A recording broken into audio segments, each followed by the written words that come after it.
Assalamualaikum warahmatullahi wabarakatuh.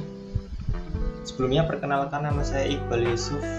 Saya G231 Di sini saya ingin memaparkan tentang tema exception handling menggunakan Python untuk mata kuliah pemrograman berorientasi objek. Ini tentang saya.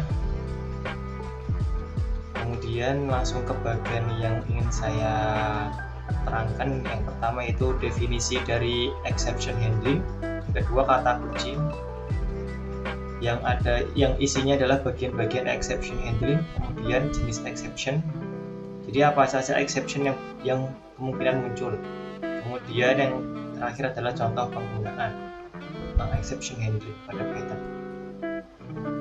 Pertama adalah definisi dari exception handling.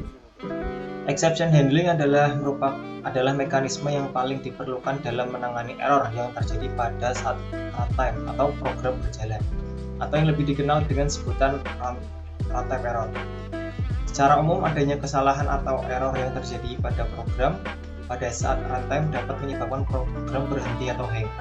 Untuk itulah diperlukan mekanisme untuk memastikan bahwa program tetap dapat berjalan meskipun terdapat kesalahan yang terjadi. Jadi biasanya itu kalau di dalam saya memakainya itu di Google Classroom. Itu biasanya itu kalau misalkan terjadi hang atau kita masukkan data yang kurang tepat, biasanya itu akan program itu tidak dapat berjalan. Nah, exception handling itu bisa membuat program itu tetap berjalan, tapi misalkan ada error itu nanti program itu akan menampilkan, exception itu akan menampilkan keerorannya seperti itu. Kemudian selanjutnya ada kata kunci. Di dalam exception handling itu ada beberapa kata kunci seperti try, yaitu keyword try biasanya digunakan dalam suatu blok program. Keyword ini digunakan untuk mencoba menjalankan blok program, kemudian mengenai sasaran di mana munculnya kesalahan yang ingin diproses. Jadi try itu nanti kita masukkan definisinya, kita masukkan program yang berjalan itu seperti apa. Seperti itu. Kemudian ada finally.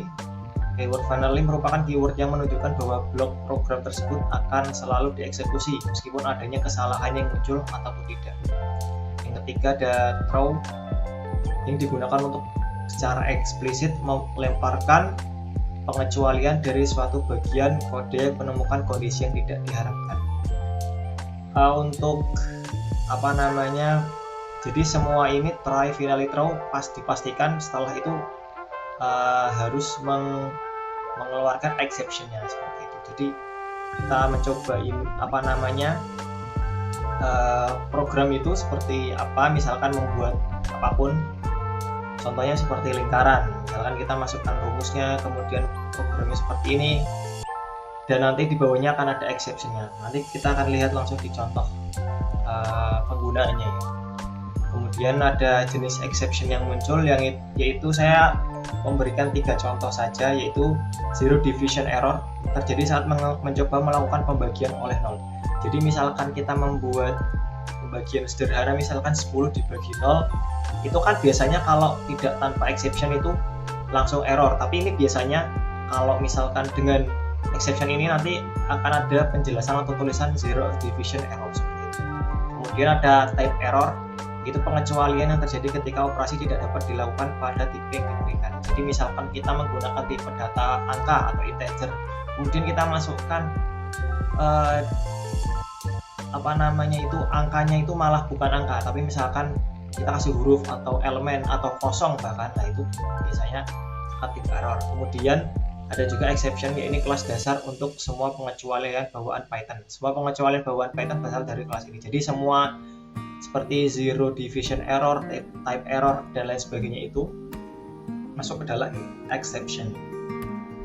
Langsung ke contoh penggunaan.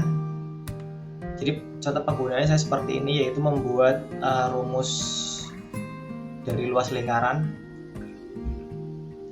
Pertama, kita kita masukkan import map. Jadi import map ini sebuah library yang harus dimasukkan ke dalam Python untuk menjelaskan tentang bilangan-bilangan matematika, di mana bilangan itu tidak bisa diproses kalau kita tidak memasukkan library map itu. Jadi kita akan memakai pi, yaitu salah satu bilangan dalam matematika. Jadi kita memerlukan import map ini. Kemudian kita membuat rumus lingkarannya dengan definisi hitung luas lingkaran dalam kurung R, yakni kita memberikan syarat if R atau jari-jari kurang dari sama dengan 0, maka value error atau error yang dikeluarkan adalah nilai R harus lebih besar dari 0. Kemudian kita buat luas lingkarannya dengan luas lingkaran seperti biasa ya, IR pangkat 2.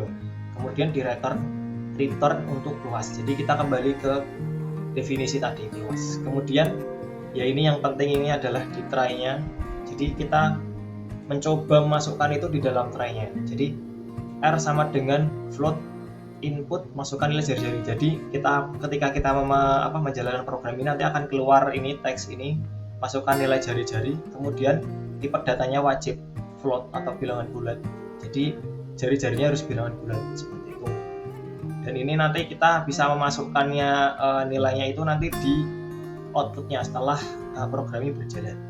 Kemudian kita mendefinisikan ulang sebagai luas sama dengan hitung luas lingkaran dalam kurung R. Kemudian print atau kita mengeluarkan tulisan yaitu lingkaran koma luas. Jadi luas lingkaran nanti yang bagian sama titik 2 terus luas ini yang akan menjalankan dari programnya. Jadi yang sudah kita buat.